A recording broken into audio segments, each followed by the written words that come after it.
तो नहीं है कि केजरीवाल जी सुंदरकांड का पाठ कराने लगे? आप लोगों की नकारात्मकता कुछ ज्यादा हावी हो गई है उन पर, और इसलिए उनको सुंदरकांड का पाठ कराना पड़ रहा हो। आचार्य जी प्लीज प्लीज।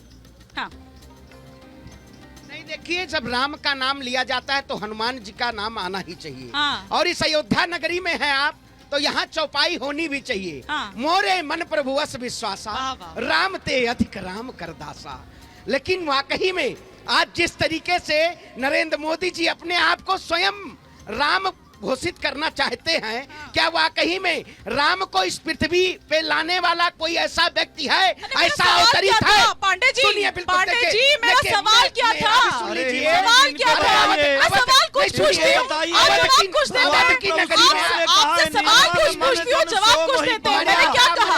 मैंने क्या कहा? सर, क्या आप भाव समझ नहीं पाए? देश में एक सेकंड सिंह साहब, आपका नाम श्रवण पांडे नहीं है ना? श्रवण पांडे जैसे मेरा सवाल है। श्रवण पांडे जी, क्या आप लोग देश का वो जो भाव है, वो जो सेंटिमेंट्स है, वो नहीं समझ पाए हैं? मैंने आपसे सवाल क्या पूछा था? नहीं, बिल्कुल मैं उसी से मुताल्लिक था, उसी से रिलेटेड था। बिल्कुल बिल्कुल, हम कहत बानी, कोई दिक्कत नहीं। अवधी भाषा में जिस तरीके से प्रभु श्री राम का आचरण उनके शासन काल में जिस तरीके से श्रेष्ठता के आचरण से चला था, लेकिन क्या भारतीय जनता पार्टी के शासन काल में वो श्रेष्ठता है जो 22 तारीख को तमाम उन चिन्हित लोगों को सिर्फ गुना रहे? सुनिए, फिर मैं कहता हूँ, हिमानी जी, शर्म आती है। हिमानी जी, 27 वकील खड़े आपको जिसके साथ सत्ता में कालखंड में एक धारावाहिक दिखाया जाता था, हमारी बात नहीं सुनना चाहते। ये जहाज बैठे कांग्रेस पार्टी उस समय शासनकाल में निर्माण हुआ, लेकिन आप इसका पूर्व रूप से नामकरण करना चाहते हैं। शर्म आती है। एक सेकंड रुकिए, जरा जनता के भी सवाल सुन लीजिए। आप मेरे सवाल का तो जवाब दे नहीं रहे। और जनता तो सबसे बड़ी है, जनता तो राक्षस भी है, जनता तो राक्षस भी है। अब सुन लीजिए, लेकिन सुन लीजिए, एक बार सुनिए। शर्म आनी चाहिए इनको, जो हजारों वकील और सब खड़े करके रामलला को आने से रोकते हैं, और उसके बाद यही रोकते हैं कि योगी जी ना आए, प्राण प्रतिष्ठा में मोदी जी ना आए। उन्होंने त्याग किया है, तपस्या किया है समाज के लिए, रामलला के लिए, हर सबके लिए कार सेवा हमने भी की है। हम बचपन में अपने पिताजी के साथ गए, केवल जय श्री राम बोलने से और ले जाकर जेल में कर दिया गया है, और बहुत सुनसान जगह रात को छोड़ दिया गया है। मैं 14-15 साल का था, हमारे पिताजी थे, शौक में हम लोग गए थे कि भगवान राम के रामलला दर्शन उसमें किया गया था, और लाठी पड़ती थी श्री राम बोलने देने से इस सपा सरकार में, और गोलियां चली हैं, रोते हैं लोग। हम लोगों के गांव में यहाँ साधु संत आते थे, रात को हम सब नाव को छुपा देखते थे, और वहां से लेकर आते थे लंच पैकेट बनवाकर, रात को नाव से और नदी से ले जाकर हम लोग अयोध्या में सेवा किए हैं। छोटे छोटे बच्चे थे, हम लोग को वो उत्साह था, आपको चुल्लू भर पानी में डूब कर मर जाना चाहिए। सुन रहे श्रवण जी, ये आप लोग और आपके जो सहयोगी है, जो बार बार उस गोलीकांड को सही ठहराते हैं, वो लोग जो उसके शिकार हुए हैं, या जो उसका परिवार है, जो उसके वंशज है, वो दरअसल बता रहे हैं कि वो अभी तक भूले नहीं है उस दर्द को। एक सवाल और लूंगी मैं यहाँ से, फिर उसके बाद जवाब दीजिएगा। मैं दर्शकों से पूछना चाहता हूँ कि ये जो हमारे भाई साहब बहुत किलकारी मार के बोल रहे हैं हमारे प्रभु श्री राम के प्रांगण में, हम लोग कितना बर्दाश्त कर रहे हैं इनको।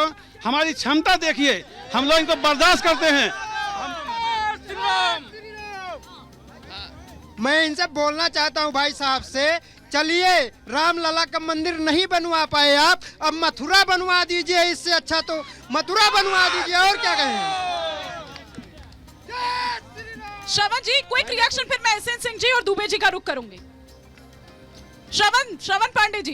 जी बिल्कुल सही बात है, हमारे यही राम भक्त का यही आचरण है। हाँ। राम के जो प्रति जिनका प्यार है, जिनकी आस्था है, जिनकी करुणा है, उनका ये आचरण है। लेकिन वो दर्द भी है, वो दर्द आपने सुना, वो दर्द भूले नहीं है, वो थोड़ी चंद दूरी पे मक्षेत मखौड़ा है, उसी की धरा से मैं आता हूँ, और अयोध्या हमारी कर्म भूमि है। पांडे जी, मुझे लगता है कि आप सवाल नहीं सुन पाए। वो दर्द आपने सुना, सवाल आपने सुना, बिल्कुल उन्होंने बहुत अच्छी बात कही। कैसे बयान दे देते हैं आप लोग और आपके सहयोगी इस तरह के? मैं कहता हूँ, मुझे अपने राम भक्ति पर और मुझे प्रभु श्री राम के प्रति अपने प्यार को और अपनी करुणा को, अपनी आस्था को, प्रभु का नाम लेकर के रावण का भारतीय जनता पार्टी, रावण का अहंकार है, जनता की भावना को नहीं जनता पार्टी को आपके अंदर अहंकार रावण वाला है, और बात कर रहे हैं प्रभु राम की। मुझे भारतीय जनता पार्टी को अपनी सर्टिफिकेट और भगवान राम से कितना दूर है आप?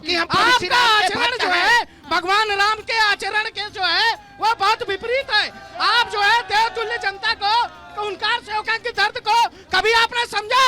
जिनके ऊपर लाठियां चलवाई, जिन्होंने गोलियां खाई, जिनका परिवार नहीं है, उनको हिमानी जी इनको पता नहीं है, जिन्होंने राम को तसल्लुत मानने से इनकार कर दिया, उनके साथ धर्म की बात कर रहे हैं। आप दोनों को रोक रहे हो। देखिए अब तापमान यहाँ पर इतना ज्यादा बढ़ गया है। सुनिए ना, हनुमान जी खुद साक्षात यहाँ पर पधार गए अपनी गदा लेकर। क्या जय जय श्री राम, जय श्री राम, जय श्री राम। कहेंगे क्या? क्या कहेंगे? जहाँ पर कृपा राम की होई करे सब कोई, जहाँ पर कृपा राम की होई ता पर कृपा करे सब कोई। बजा रामानुजी डंका सभी पाखंड भागे हैं, सनातन धर्म के नेता सभी सोते से जागे हैं। ठीक है, हाँ एसएन सिंह जी। हिमानी जी मैं एक चीज पूछना चाहूंगा। चलिए एक विवादित ढांचा जो था उसको छोड़ दीजिए। क्या अयोध्या यहाँ नहीं थी? यहाँ सड़कें क्यों नहीं बन रही थी? हाँ। यहाँ विकास क्यों नहीं हो रहा था? हाँ। यहाँ आवास क्यों नहीं आ रहा था? यहाँ उस समय क्यों नहीं रेलवे में और अच्छा गुणोत्तर विकास हो जाता, एयरपोर्ट बन जाता? अरे मैं तो कहूँगा क्या क्या नहीं किए लोग, कितना जुल्म ढाए यहाँ के लोगों पर। कौन बुलाया था जब नारा लग रहा था भारत तेरे टुकड़े होंगे इंशाल्लाह इंशाल्लाह? वहां चले जाते हैं। क्या स्वर्गीय राजीव गांधी जी कभी अयोध्या आए? क्या सनातन को मानते स्वर्गीय इंदिरा गांधी जी आई, राहुल गांधी जी आए, सोनिया गांधी आए? ये सब लोग अयोध्या को उपेक्षित छोड़े थे। और हिमानी जी जहां हम लोग खड़े हैं ना, यहाँ जो अयोध्या के वासी बैठे हैं, पूछ लीजिए अयोध्या में अगर कोई पत्रकार आता था तो ये खबर करने आता था यहाँ गोली चली है कि कर्फ्यू लगा है। रिश्तेदार पूछते थे अयोध्या में आऊं कि नहीं आऊं। लेकिन आज भारतीय जनता पार्टी की सरकार ने 35,000 करोड़ की परियोजना चलाकर इस अयोध्या को दिव्य और भव्य अयोध्या बना दिया। देखिए ईमानी जी, इनको डर लगता था कि हमारी सरकारें गिर जाएंगी। बाबर की मजार पे किससे पूछ कर जाते हैं? हम तो कहते हैं भगवान राम को मानिए। देश के प्रधानमंत्री जी ने कहा 140 करोड़ भारतीय, आपको अलग नहीं किए, 140 करोड़ भारतीयों के भगवान राम है। अपने घर में दीपक जलाइए, अपने मन में दीपक जलाइए और यहाँ आइए। लेकिन अभी भी इस बात का जवाब ले लेती हूँ, फिर आचार्य जी का रुख करूंगी। श्रवण पांडे जी, बाबर से लगाव और प्रभु श्री राम से खिंचाव तो नहीं चल पाएगा इस देश में। बाबर से कौन सी नाते रिश्तेदारी थी आपकी, पूछ रहे हैं एसएन सिंह। देखिए उनको सिर्फ नाम आता है बाबर का नाम, लेकिन उनके पार्टी में ही एक नेता पहले थे शहनवाज हुसैन, क्या वो बाबर थे?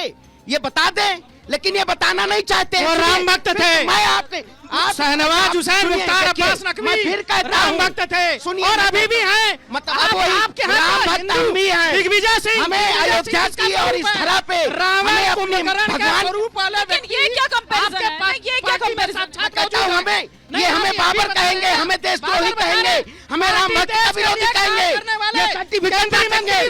भारतीय देश का केंद्रीय मंत्री रहे, आप इस तरह से सवाल केंद्रीय मंत्री के ऊपर आरोप लगाएंगे। मैं आपके पार्टी के नेता के ऊपर आरोप लगाता हूं। दिग्विजय सिंह का आरोप जनता ने देखा है। दुबे जी एक सेकंड कंप्लीट करने दीजिए, उसके बाद एक एक करके, थोड़ा बहुत ठीक है लेकिन ज्यादा नहीं। बिल्कुल, मैं फिर जिस तरीके से कहता हूं, ये मंदिर जो भव्य बन रहा है, ये तमाम करोड़ों राम भक्त के योगदान से बन रहा है। मैंने भी योगदान किया है राम मंदिर में। ये लोग हमें कैसे द्रोही कहेंगे? हमारे यहाँ भी राम का छत पहुंचा है, हम भी राम भक्त हैं, लेकिन मुझे सर्टिफिकेट देने की जरूरत हिमानी जी नहीं है। फिर मैं कहता हूं, आजकल पत्रकार सर्टिफिकेट मांग रहे हैं, भाजपा के प्रवक्ता सर्टिफिकेट मांग रहे हैं। अरे क्या इस देश में तो आप ही के आचरण से मांग रहे हैं ना, आप ही के आचरण से मांग रहे हैं। देखिए, हम भगवान हमारी आस्था का प्रतीक है, क्यों चाहिए? भगवान आस्था का प्रतीक है। लेकिन ये लोग कहते हैं हमें राम के नाम पे वोट लेना है, हमें धर्म के नाम पे वोट नहीं लेना है। धर्म हमें अपने जीवन सिखाता है। ये तमाम रक्षा करने वाला समाज बताता है कि हमें अपनी धर्म की रक्षा कैसे करनी है।